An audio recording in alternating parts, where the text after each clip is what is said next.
El entierro de áncoras, el estrangulamiento del Níper y el caballo de Troya biométrico.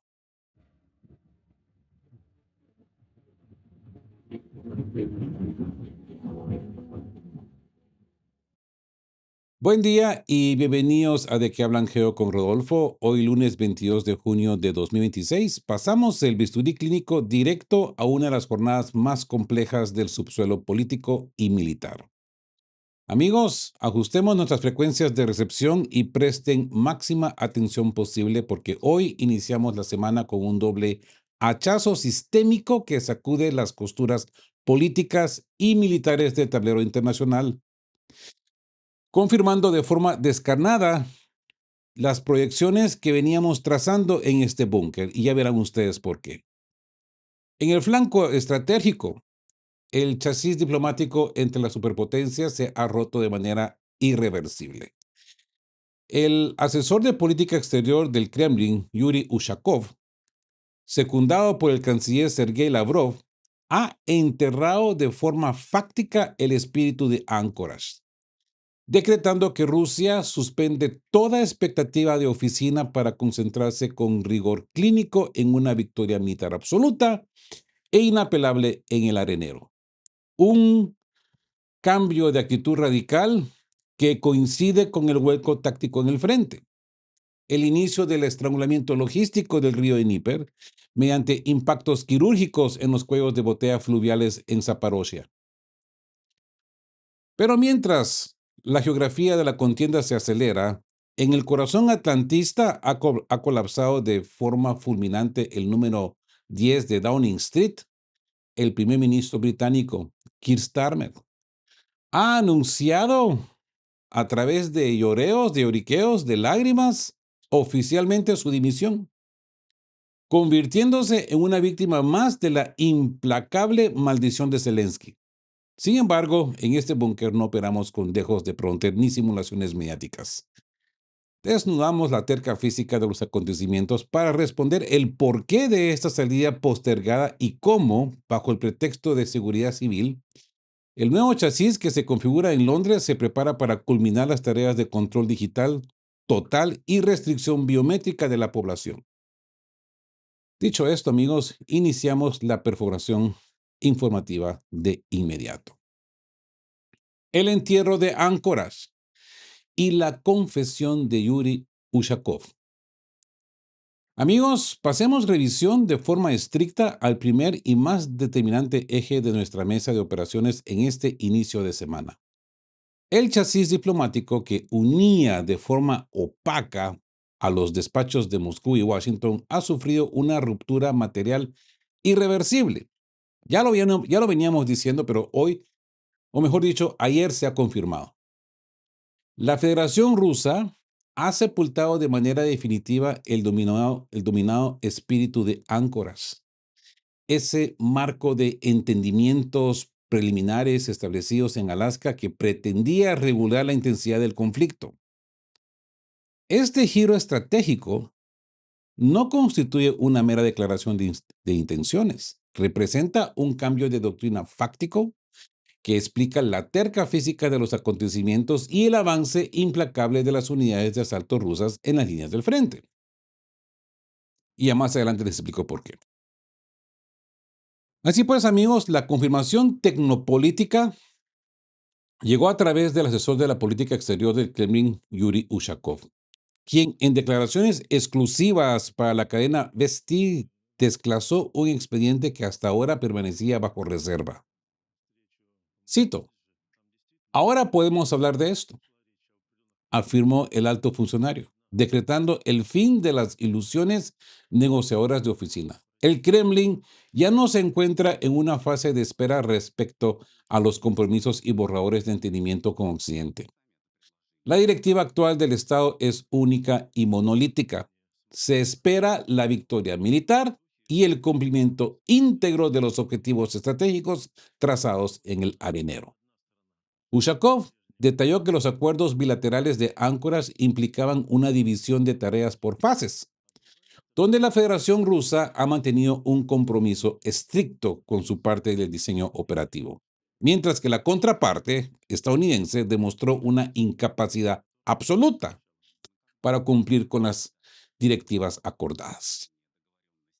En el subsuelo técnico, la esencia de este compromiso de Alaska determinaba que si las brigadas de la Junta de Kiev ejecutaban un repliegue ordenado de la superficie restante del Donbass, Moscú evaluaría un cese de hostilidades en los sectores de Gerson y Zaporozhia para dar paso a una mesa de negociación convencional. Sin embargo, la disfunción institucional de Washington y la sobreconfianza inyectada por los socios de la eurozona, quienes se autoconvencieron de la viabilidad de un desgaste material contra Rusia, pues quebraron el circuito.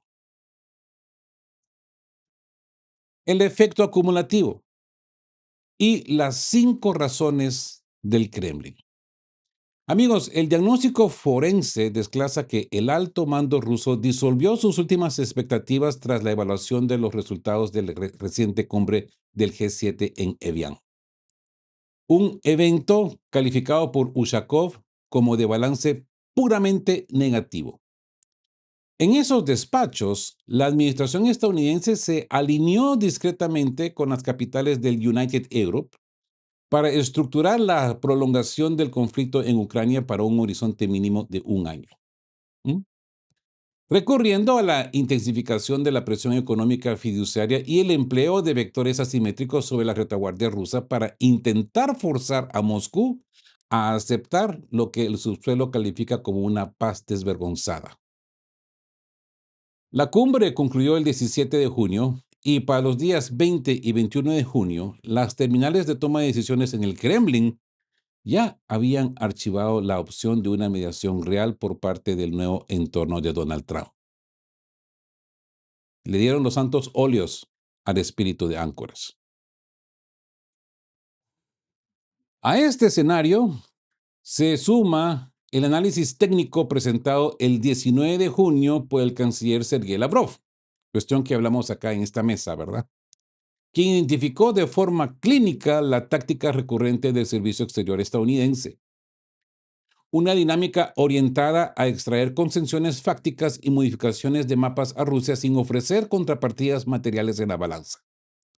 El canciller expresó su abierta sorpresa ante las declaraciones del secretario de Estado Marco Rubio durante una audiencia en el Congreso, donde admitió explícitamente que los Estados Unidos carecen de una posición de neutralidad o capacidad mediadora debido a su soporte absoluto al chasis operativo de Kiev.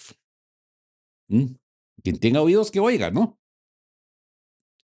El efecto acumulativo estaba en marcha, consolidando 5 razones determinantes que sustentan el portazo definitivo de Moscú a la operación Anchorage. Primero, la validación de la directiva al más alto nivel de chasis del Kremlin, eliminando fisuras internas. Segundo, la connivencia fáctica de Washington en la escalada de vectores no tripulados y ataques de saturación contra la infraestructura civil dentro del territorio soberano de la Federación Rusa. Operaciones técnicamente imposibles sin la asistencia de los sistemas de satélites del Pentágono y la red Starlink. ¿Mm? Una connivencia fáctica de Washington, ¿verdad? Sí, ¿verdad? Sí, claro que sí.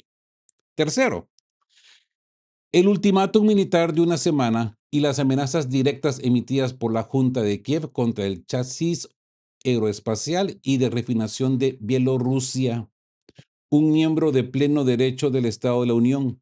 Cuarto, el endurecimiento y la extensión automática por un año completo. En lugar del ciclo habitual de 6 meses, la arquitectura de sanciones financieras por parte de la Unión Europea, confirmando que la nueva administración de Washington se ha desentendido de aplicar un freno, ¿verdad? Y quinto, el espejo estratégico de Irán, algo que hemos hablado tendido en esta mesa, cuyo vector de disuasión fáctico al bloquear al estrecho de Hormuz ha demostrado a Moscú que la contención pasiva en los despachos es estéril. La física del poder determina que solo la presión sistémica material obliga al adversario a respetar los acuerdos. Amigos, saquen sus propias conclusiones. No se queden con lo que yo digo. Analicen esto. Hablemos del expediente Ushakov y la voz directa del Kremlin. Así pues, pasemos revisión de forma estricta al impacto sistémico de este anuncio, tripulación soberana y muy querida de que hablan Geo. Y es fundamental identificar el peso fáctico del emisor de este cable. Sí, la declaración que sepulta Anchorage no proviene de una terminal de prensa ordinaria, proviene de Yuri Ushakov, el asesor de cota alta y más cercano consejero de Vladimir Putin en materia de política exterior, especialmente con referencia a Estados Unidos. Ushakov es el especialista encargado de regular las frecuencias diplomáticas de Moscú con los Estados Unidos y en el entorno atlantista. Él es quien recibe en el subsuelo del Kremlin a los emisarios occidentales como Witkoff y Kushner. Por lo tanto, en la física del poder, la palabra de Ushakov constituye la voz directa del presidente de la Federación Rusa, corto de una declaración directa del propio Putin. Este cable posee un carácter autoritativo, definitivo e inapelable. La puerta a una resolución negociada bajo el libreto de Alaska ha quedado clausurada con un hachazo material. El hecho de que Ushakov haya desclasado esta directiva en una entrevista televisiva para el programa Vesti ante Pavel Zarubin, un periodista que podríamos decir está integrado de forma orgánica en la estructura de comunicación del equipo presidencial, confirma que Moscú busca enviar una señal inequívoca a los transceptores de la OTAN. Los acuerdos de áncoras se han diluido debido a la parálisis operativa de Washington, y la consecuencia inmediata es un cambio absoluto en la actitud y la planificación del Estado ruso. Amigos, a partir de este punto, el chasis operativo de Moscú suspende cualquier expectativa de oficina y se concentra con un rigor clínico exclusivamente en los acontecimientos del campo de batalla y en la línea de contacto. Y esto nos lleva a la mutación estratégica del Putin diplomático al Putin post-Valdai de 2026. A ver, amigos de que hablan Geo, para comprender la magnitud de este giro técnico, yo diría que es necesario procesar el brillante diagnóstico forense publicado por el analista Jan Kuris en su nota de Substack. Te los recomiendo, ¿eh? Quien desglosa la metamorfosis del liderazgo en el Kremlin mediante el concepto de dos fases operacionales bien diferenciadas. Durante el ciclo 2025, el dominado Putin número 1 operó bajo una doctrina de buena fe, manteniendo abiertos los canales técnicos con las delegaciones estadounidenses para explorar una salida negociada que estabilizara la periferia sin necesidad de un desgaste industrial prolongado. Sin embargo, la terca física de los acontecimientos y los vectores de saturación asimétrica ejecutados contra áreas de seguridad como Valdai, la vivienda de Vladimir Putin, donde se encontraba su hija y su nieta, no él, pero sí su hija y su nieta, forzaron un replanteamiento técnico de la estrategia exterior rusa. Como siempre, amigos, todos esperaban un movimiento drástico ya para que al día siguiente. ¿Se han dado cuenta cuánto tiempo ha pasado? Esto sucedió a principios de este año, ¿no? Finales del año pasado, principios de este año. Así pues que lo que presenciamos en este junio de 2026 es la consolidación del Putin número 2, un chasis defensivo e institucional significativamente más severo, inflexible y desprovisto de ilusiones diplomáticas. Aquí es donde las palabras terminan. Tras un prolongado periodo de silencio operacional autoimpuesto tras los eventos de Valdai, cuestión que ya lo habíamos mencionado anteriormente, un mutismo estratégico que concluyó formalmente hace 2 meses con su reaparición pública, el alto mando ruso ha unificado sus criterios en una sola directiva: el desmantelamiento total de las brigadas de Kiev mediante una victoria militar inapelable en el terreno. Aunque el servicio exterior ruso siempre contempló con escepticismo las promesas fiduciarias de Occidente, la quiebra fáctica de los compromisos de áncoras ha determinado que Moscú ya no espere concesiones de prompter.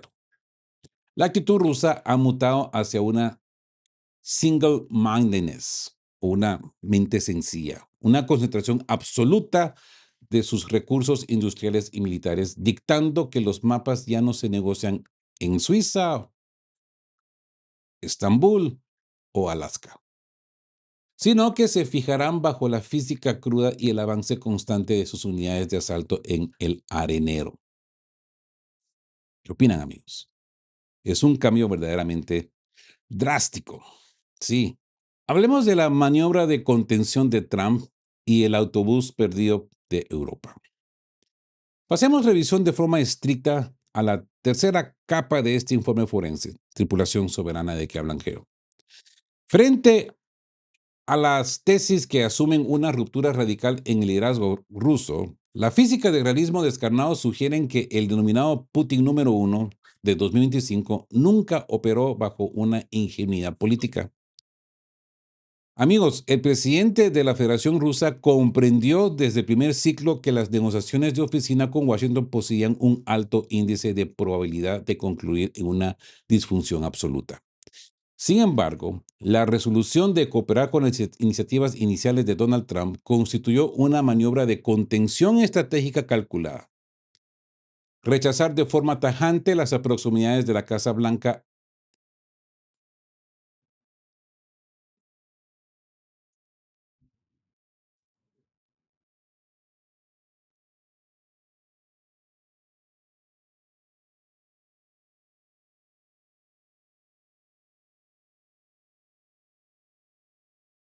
Sin embargo, la resolución de cooperar con las iniciativas iniciales de Donald Trump constituyó una maniobra de contención estratégica calculada. A ver, es que aquí rechazar de forma tajante las aproximaciones de la Casa Blanca habría generado un antagonismo inmediato en el chasis político de Trump, impulsando a la nueva administración a comprometer la totalidad de los inventarios militares estadounidenses a un soporte fáctico e limitado a las brigadas de Kiev. Lo que presenciamos hoy con el Putin número 2 no es un cambio de identidad, sino la ejecución natural de una contingencia planificada tras agotarse la vía diplomática. Así pues, mientras tanto, las cancillerías de United Europe exhiben una desconexión absoluta del arenero, toda la coreografía institucional de Bruselas se estructuró bajo la premisa de que los Estados miembros de la eurozona no podían permitirse quedar excluidos de la mesa de decisiones entre Washington y Moscú. Sin embargo, en la realidad fáctica del subsuelo, los europeos han perdido el autobús de la historia. Intenta trepar un proceso de negociación que, según los cables emitidos por Ushakov en el Kremlin, ha dejado de existir de forma irreversible. Amigos, esto significa que de nada sirve que busquen a un interlocutor o a un, qué sé yo, brujo que hable con Putin, porque el bus ya paró, ya ha sido sacado de ruta. Amigos, el tiempo de la diplomacia performativa ha concluido, dando paso a la terca física de las operaciones de alta resolución. Esto nos lleva al cambio sistémico de Zaporozhia y el estrangulamiento de Dnieper. A consecuencia de lo que estamos viendo que ha dicho Ushakov, y para ratificar sus palabras, pues trasladamos el bisturí clínico hacia el vector de mayor trascendencia estratégica en el arenero durante las últimas 24 horas. Las fuerzas aeroespaciales de la Federación Rusa han desatado una oleada de ataques combinados de cota alta a lo largo de toda la geografía de Ucrania, empleando vectores balísticos e hipersónicos avanzados, complementados por un despliegue de saturación pesada mediante aviación táctica Su-34 y sistemas de bombas planeadoras del tipo FAB sobre la ciudad estratégica de Zaporozhia. Los informes de campo confirman que los impactos concentrados de forma quirúrgica en las zonas de acceso inmediatos ubicadas en la ribera oriental del río Dnieper, precisamente en los nodos viales y puntos de entrada que alimentan los dos puentes estratégicos que cruzan el río y abastecen el chasis logístico de la ciudad. Mientras las terminales de propaganda de la Matrix mediática interpretan de forma errónea estos impactos como supuestos fallos de guiado que no lograron demoler la estructura de hormigón, la evaluación de contrainteligencia militar desclasa un cambio sistémico profundo en la doctrina de asalto rusa, y es preservación de la infraestructura. El alto mando ruso no busca la demolición inmediata de los puentes de Dnieper, debido a una directiva de planificación de largo alcance que contempla el uso fáctico de estas plataformas para sostener operaciones de proyección del ejército ruso sobre la ribera occidental del río en fases posteriores a la campaña. O sea, no te vas a quitar los puentes que te van a ayudar a cruzar. Amigos, dichos en otras palabras más sencillas, los rusos atacan la entrada al puente, no destruyen el puente, sino que atacan las entradas del puente para privar a los ucranianos de suplir la logística en el frente del lado de Zaporozhia. Es decir, dejan de suplir a Orehov y Primorsk, todas estas áreas de por ahí. ¿Ok? Están proyectando ya para el futuro la toma de Zaporozhia. Por eso no destruyen los puentes. Por supuesto, cuando los ataques iniciaron, yo los escuché el día de ayer cuando todo esto inició, dijeron, a los rusos les falló la puntería. Qué mal están. Ya me puse a pensar. Han demostrado tanta puntería en los últimos 5 años y hoy día van a fallar. No, aquí hay algo turbio. Esperé los informes y pues fueron 3 oleadas, ¿ok? Una por la tarde, una por la noche y otra por la madrugada. Así pues de que esto es un gran cambio. Ya han empezado con un plan de restringir el paso de Dnieper, que esto cortaría la logística de soporte a las tareas defensivas del frente, porque ya no podemos decir que son de contraofensiva, sino simplemente de defensiva. Los ucranianos están a la defensiva. Esto crearía parálisis de los cuellos de botella. El objetivo real es la destrucción absoluta de las arterias de entrada y los nodos de transferencia en la orilla este. A través de este estrangulamiento de los accesos, todo el tráfico de suministros blindados, combustibles y brigadas de refresco que cruza desde la retaguardia occidental hacia el frente del Donbass queda paralizado en cuellos de botellas fácticos expuesto a la destrucción sistémica.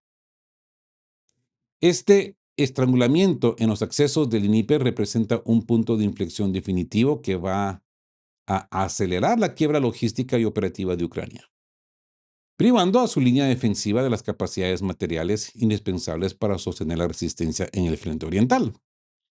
De forma paralela a las oleadas aeroespaciales, han neutralizado infraestructuras de almacenamiento de gas, bases logísticas de suministro de carburantes y aeródromos estratégicos en las regiones de Kharkov y Pavlogrado, consolidando un escenario de aislamiento técnico irreversible para el chasis militar de la Junta de Kiev.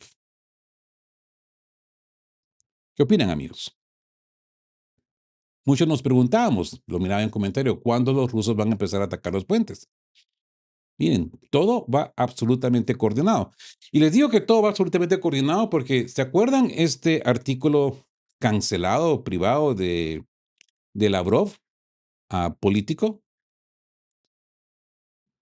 todo lo que Lavrov ha expuesto ahí lleva consecuencias, ¿no? Ahora ya miramos Ushakov prácticamente hablando en el nombre de Vladimir Putin y todo concuerda, todo es un seguimiento y todo, absolutamente todo se refleja en el frente. Ya lo empezamos a ver, no con destrucción de puentes, pero con ataques sistémicos que bloquean a los puentes.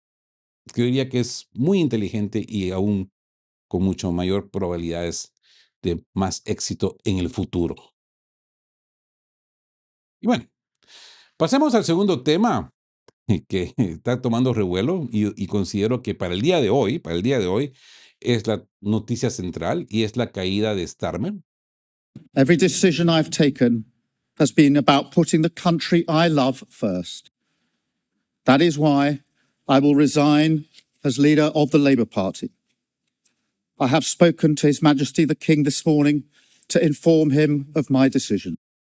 La maldición de Zelensky. Trasladamos el bisturí clínico hacia la segunda gran onda expansiva de esta jornada de lunes, Tripulación Soberana, donde se confirma el colapso definitivo del chasis político en el Reino Unido. Frente a las puertas del número 10 de Downing Street, el primer ministro británico Keir Starmer ha anunciado oficialmente su dimisión al cargo y su renuncia al liderazgo del Partido Laborista, tras la negativa explícita de sus principales ministros de gabinete a continuar sosteniendo una estructura asediada por las disfunciones internas y las promesas rotas. Starmer ha comunicado la resolución al rey Carlos III, abriendo un calendario de transición burocrática destinado a elegir una nueva jefatura de cara al mes de septiembre, periodo durante el cual permanecerá en funciones de manera estricta provisional. Este desprendimiento político sitúa a Starmer como la víctima más reciente de lo que en el subsuelo de contrainteligencia se cataloga de forma inapelable como la maldición de Zelensky. Al igual que sus 5 predecesores en la última década de la gestión laborista iniciada en el 2024, pretendió utilizar la proyección exterior y el soporte irrestricto al chasis operativo de Kiev como un mecanismo de legitimación mediática para camuflar la degradación económica interna. El resultado material de priorizar las transferencias militares y las garantías de seguridad fiduciarias por encima de la diplomacia convencional ha sido el desgaste absoluto de su popularidad, chocando de frente con la cerca física de las finanzas del Reino Unido, cuyas fuerzas armadas experimentan graves crisis de preparación técnica, fallos sistémicos de adquisición y una carencia estructural de presupuesto para sus propios inventarios de defensa. El factor del retraso operativo y las sombras de oficina. Amigos, la opinión pública y las terminales de electorado ordinario terminaron por retirar toda validación al gobierno laborista tras la implementación de directivas de censura radical y control policial asimétrico en las plataformas de speech digital, las redes sociales. Sumado al escándalo de cota alta provocado por el nombramiento como embajador en Washington de una figura estrechamente vinculada a las redes financieras del difunto Jeffrey Epstein, que por ahí dicen sigue vivito y coleando por ahí. Esta sucesión de vectores destructivos consolidó la percepción de un gobierno blindado en sus propios privilegios de oficina e incapaz de gestionar las demandas de la población. Sin embargo, el interrogante clínico que se procesa en nuestra mesa de operaciones es el motivo por el cual Starmer no ejecuta un repliegue inmediato y delata su salida real en el teleprompter institucional. Amigos, la respuesta se encuentra en la física del calendario estratégico. Los despachos atlantistas exigen que Starmer sostenga la simulación de mando durante las próximas semanas para asegurar la representación británica en la cumbre del formato E5 de este miércoles en Berlín y en la cumbre de la OTAN en Turquía programada para los días 7 y 8 de julio. El objetivo del bloqueo europeo es amarrar de forma burocrática los contratos de suministro militar de largo alcance antes de que la transición política en Londres y la parálisis logística del Dnieper exponga la quiebra irreversible de toda la arquitectura de la contienda. ¿Qué opinan? Esto nos lleva al colapso de Downing Street y la Hoja de ruta de Andy Burham. Amigos, pasamos revisión de forma estricta a la segunda gran onda expansiva de esta jornada de lunes, donde la corporación política del Reino Unido ha experimentado una fractura irreversible. Tras verse asediado por mínimos históricos de aprobación y una oleada de deserciones en su chasis ministral, incluyendo las renuncias clave del secretario de Salud, Wes Streeting, y el titular de defensa, John Haley, debido a las disfunciones en el gasto militar, Keir Starmer ha comparecido ante el podium de Downing Street para formalizar su dimisión en lágrimas. La terca física de las urnas dictó su sentencia tras la contundente victoria de Andy Burham en la elección especial de Makerfield, despejando el camino para el exalcalde de Manchester que regrese al Westminster y asuma de forma fáctica el liderazgo del Partido Laborista. El reporte forense provisto por los cables de la BBC confirma el cronograma operativo de esta transición. Aunque Starmer pretendía dilatar el proceso sugiriendo un calendario que se estiraba hasta el mes de septiembre, la declinación inmediata de rivales potenciales como Wes Streeting y el consolidado Andy Burham como el candidato único del consenso, en la física del reglamento laborista, de no presentarse contrincantes que superen el umbral de una dominación de 81 parlamentarios entre el 9 y el 16 de julio, Burham asumirá la jefatura del Estado de forma fáctica a mediados de julio, cancelando de inmediato las cumbres bilaterales post-Brexit programadas con la Unión Europea y dejando en el aire la publicación de los planes estratégicos de defensa que debían presentarse ante la próxima cumbre de la OTAN en Turquía. Y amigos, esto no se queda aquí porque esto nos lleva al caballo de Troya biométrico y el verdadero task de control digital. Sin embargo, es de cota alta e indispensable que nuestra tripulación soberana de que hablan Geo procese este escenario bajo el método de realismo clínico. Amigos, la caída de Keir Starmer y su sustitución automática para la figura de Andy Burham no implica bajo ninguna circunstancia una modificación en las líneas doctrinales profundas del chasis estatal británico. Lo hemos visto con los últimos 5 primeros ministros británicos. No ha cambiado absolutamente nada, ni para adelante ni para atrás. Siguen la misma agenda. No importa si son de derecha, de izquierda, laboristas, como les llamen en el Reino Unido, hacen exactamente lo mismo. Solo es cambio de cara, pero la agenda es absolutamente intocable. Sigue intacta. Las jefaturas de la oficina operan simplemente como capataces de un libreto centralizado. Y el reemplazo de piezas está diseñado para refrescar la fachada de una agenda de control sistémico que Starmer dejó inconclusa en sus carpetas. A ver, el ejemplo técnico más claro de esta continuidad fáctica es la implementación del chasis de control digital total sobre la población. ¿Sí? El prompter institucional ha publicitado de forma masiva la legislación destinada a prohibir el acceso de plataformas de interacción social a redes digitales a los menores de 16 años, presentándolo bajo una narrativa de protección civil y bienestar familiar. Amigos, en la física del subsuelo, esta ley constituye el caballo de Troya definitivo. Para que el mecanismo sea operativo, el Estado exige la configuración de sistemas obligatorios de verificación de identidad en la interweb. Cada ciudadano que pretenda conectarse a la red global se verá forzado por coerción burocrática a integrar sus datos biométricos y de reconocimiento facial para certificar su estatus en los servidores de control y demostrar que es mayor de 16 años de edad. ¿Se dan cuenta de la jugada? Este vector no se detiene en la protección de la infancia. Constituye el primer paso técnico para asentar la recolección masiva de información biométrica de la totalidad de las personas civiles. Una vez validada esta infraestructura de acceso, el chasis estatal adquiere la capacidad material de ejercer un control absoluto sobre la libre expresión, la geolocalización y el uso de posiciones personales en el entorno digital, vinculando la identidad biométrica a las bases de datos de salud, historial financiero y títulos de propiedad. Starme ha sido removido del tablero por su ineficiencia para gestionar la frustración social, pero las tareas de control profundo permanecen activas en los monitores del Westminster y serán finalizadas con el mismo rigor por su sucesor. Saquen sus propias conclusiones, amigos.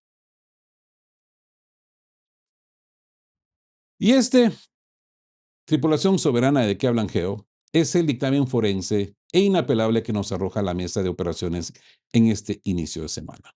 Mientras el Kremlin entierra de forma definitiva el espíritu de áncoras y activa la parálisis de logística del Dnieper, las terminales atlantistas ejecutan un relevo de emergencia en Downing Street para intentar salvar los libretos de oficina, cambian las caras en el prompter de la televisión, pero las directivas de control digital profundo y desgaste industrial en el arenero siguen su marcha inflexible en el subsuelo.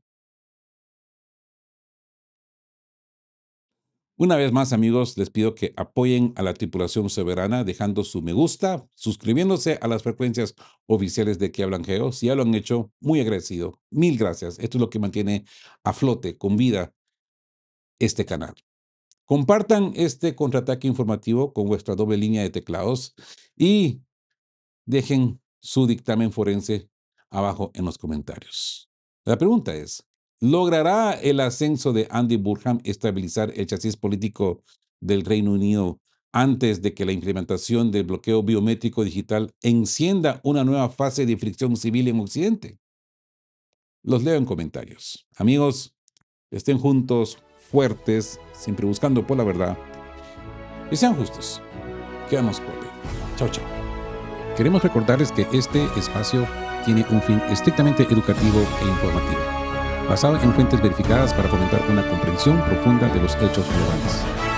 Nos oponemos a la desinformación. Nuestra meta es el intercambio de conocimiento y análisis crítico, siempre bajo el respeto a todas las partes involucradas.